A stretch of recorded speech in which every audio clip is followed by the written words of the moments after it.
começar com a única pergunta que tem, assim, num roteiro, se é que tem, que eu faço para todo mundo, que é saber quem é Zebrinha, assim, na sua origem mesmo ali. Pai, mãe, irmãos, até alguma lembrança que você tenha dos seus avós, para a gente entender essa figura de hoje. Rapaz, quem é Zebrinha eu defino em 2 palavras. Simplesmente o professor de dança. Esse cara sou eu. Se você quer saber um pouquinho da minha vida, eu sou filho de Gildete da Silva Gomes e de Durval Arondiba, neto de Afrodísio Patrícia da Silva e de Dona Lúcia Viana, gente boa. Minha família começou em Igrapiúna, na realidade, que mudou para Ilhéus. E de Ilhéus, meu avô colocou todo mundo no Saveiro, para Salvador. E viemos para Salvador. Isso com que idade você tinha? Eu nem me lembro, rapaz, porque acho que eu escrevi um textinho que era assim, olhando para trás, eu termino o texto dizendo Izezel, que é meu apelido familiar, Izezel herdou o dom de esquecer o passado. Então, se você me perguntar sobre a minha infância e início de minha adolescência, eu me recuso a lembrar. É alguém que está sempre assim, construindo, né? Exato. Mas você, é verdade mesmo, eu esqueci. Eu tento. Não vou fazer regressão nunca, né? Que eu acho que a vida era tão ingrata que eu não quero passar por lá mais, mas eu não me lembro, não, de verdade. Mas você vem de Ilhéus para cá? Eu vim de Ilhéus para cá, no Saveiro. Pois é, quando eu te conheci, ali no. Veio de Saveiro? Veio de Saveiro, velho. Uma raridade. E Afrodísio, aquele cara miserável, ele pegou a família, quis dar um futuro melhor à família dele, colocou todo mundo no Saveiro. Chegou ali na Mercado Modelo, na rampa do Mercado Modelo, desembarcou todo mundo e falou: fiquem aqui que eu vou procurar uma casa.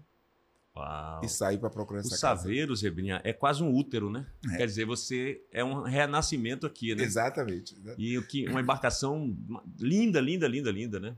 A pena, né, que tem acabaram com isso. pouquíssimos, né? Exato, se eu não me engano, tem assim. Eu lembro que quando eu fazia o aprovado, a gente fez uma matéria sobre os Saveiros, parece que tinham 19, era uma coisa assim, de uma embarcação que já existiu, que era o que fazia o transporte, né?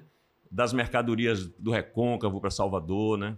O cara podia carregar ali dúzias e dúzias de ovos e não quebrar um, porque é um aconchego aquilo. E era uma imagem da Bahia do Recôncavo, velho, que era não é somente poética, mas uma poesia de utilidade. Entendeu? De utilidade, exatamente. É toda a história de um povo, toda a história de uma região, toda a história do fazer, toda a história do progresso do Recôncavo. Exatamente. Do Saveiro. E a gente está tentando esquecer, né? A poesia do dia a dia, né? Exato, Do ganha-pão de exato. cada dia, né? E ainda é relaxante, né? Que você podia estar passando, mas era que tivesse, aí você viu o Saveiro passando pela... Não faz barulho nenhum. Não faz barulho nenhum, aquele negócio lindão. Eu lembro, me chamou a atenção quando a gente gravava, porque a gente estava dentro do Saveiro, e ele é alto, quando você está dentro dele, você praticamente não vê o mar, né? Só se você for para aquela parte de cima ali. Aí, Mira Silva dirigindo e Andréa Bonfim, produtora, a gente estava ali articulando com os caras que a gente ia entrevistar, aí uma hora... Mira fala assim, então vamos lá, bota o Saveiro para andar que a gente vai gravar. E o cara falou assim, tá andando. Não fez seria. É um negócio assim, né? É um aconchego. Né? Sim, aí você vem para cá, para Salvador. Exatamente. E aí conte um pouco então da sua vida aqui. Rapaz, a vida aqui é a vida de uma família pobre, normalzinha, né? Agora cheia de dignidade, uma família que sabe educar seus filhos e netos. Meu avô falou que ele faria para os seus netos o que ele não fez, conseguiu fazer com os filhos dele, conseguiu colocar os dois, éramos três na época, e ele conseguiu colocar 2 na universidade e o outro foi para o futebol. E uma adolescência bacana no Curuzu, vivendo ali no terreiro de Yagi Tolu, né, a fundadora do Ilhéaí, com aquela pretitude, aprendi a ser preto rapidinho. E fui letrado na minha adolescência pelo cara que letrou você também, né? Mário Guzmão. Exatamente. Eu fui letrado por esse cara. Figura, não é? Mário Guzmão. Aprendi logo aos 15, 16 anos, quando eu vi esse cara ali no Campo Grande. Cara grandão, pretão. Bonito, né? Parecia que era... velho, não era bonito não. Até então não era bonito não. Não era não. Eu encontro o cara pretão, ele tava descalço, com a bata africana, coloridana, cabelo black, grandão, todo bonitão, Primeira vez que eu vi uma pessoa preta bonita. Porque até então eu não era bonito. Mas quando eu vi a atitude daquele cara com a cabeça erguida, daquele tamanho, falando alto, preto, grandão, cabelo daquele jeito e falando alto, eu disse, esse cara é o que eu quero ser. E naquele momento mudou minha vida. E quando nós fizemos o primeiro contato, eu deixei de ser cidadão de segunda classe ali mesmo. É incrível você falar isso. Assim, eu fico emocionado, né? Porque... tio. Tio Mário...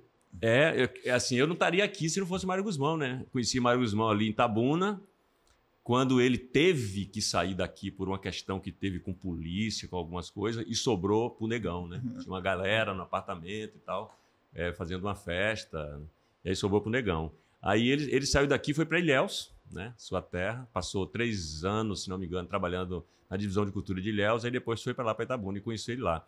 E aí...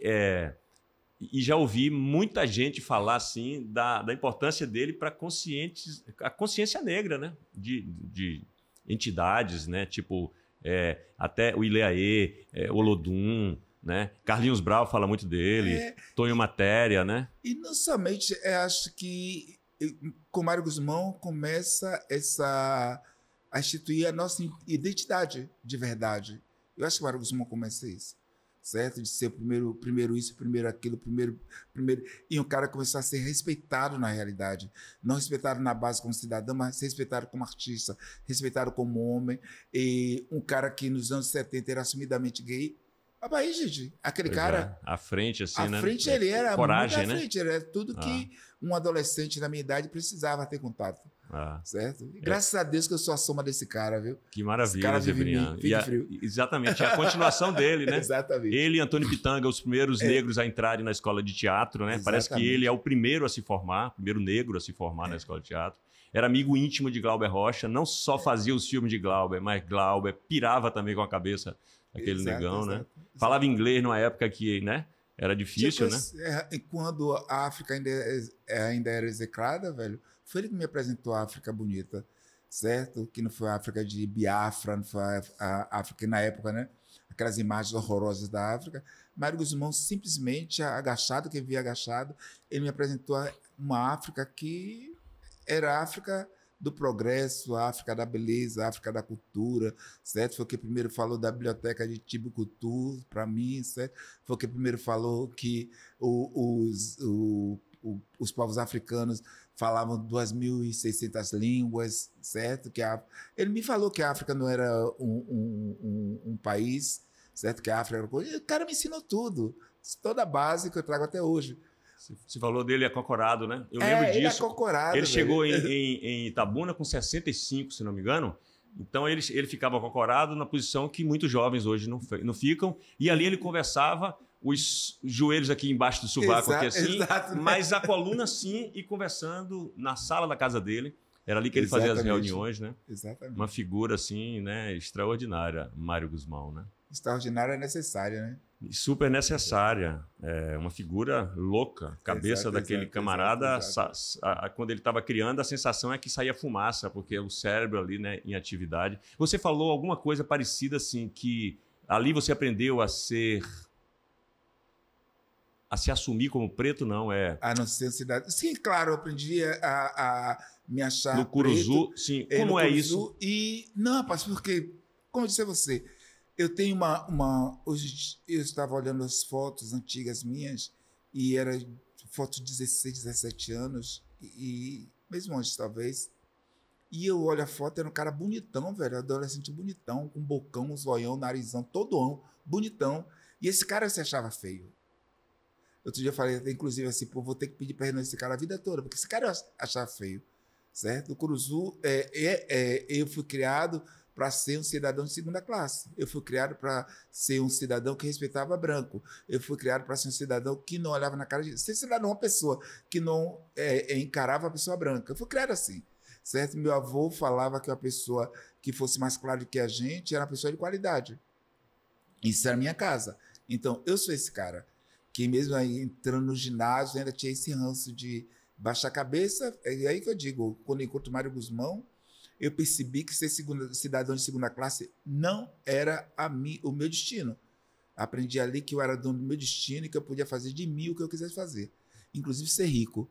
Tentei, não consegui não, mas fiquei no meio do caminho que tá muito bacana. Tá bom demais, né? Quem sabe até melhor, né? Do que sei o lá, cara... não, tô brincando, essa brincadeira que eu faço, certo? Que eu aprendi até, que eu digo a meus alunos, eu aprendi até essa possibilidade, que eu tinha a possibilidade de ser rico, certo? Mas eu acho que meus alunos tem uns alunos ricos, já viu? Acho que tem uns que chegaram lá bonitinhos. Pode.